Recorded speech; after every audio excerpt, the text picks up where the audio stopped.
Šiame video parodysiu, kaip padaryti triuką, kuris žinomas nuo senų laikų. Galbūt jūs jį kažkada darėte su Java, su Minsku ar su kitokiu motociklu. Su dabartiniais motociklais irgi jisai daromas lygiai taip pačiai, tik tai, kad gale kitokias, svoris kitokias. Taigi, tai vadinamas apsukimas motociklo vietoje. Jūs stovite taip, o norite iš karto važiuoti į tą pusę. Kad paverčia motociklą į tą pusę, kuri jums patogesnė. Aš labiausiai mėgstu į kairę. Irgi parušite vairą irgi į kairę pusę.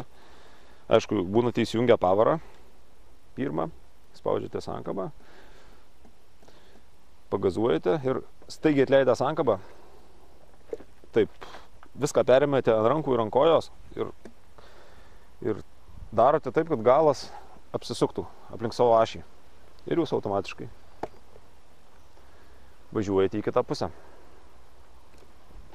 Taigi, atvažiuojate, įsijungite pirmą bėgį, užsikuriate motociklą,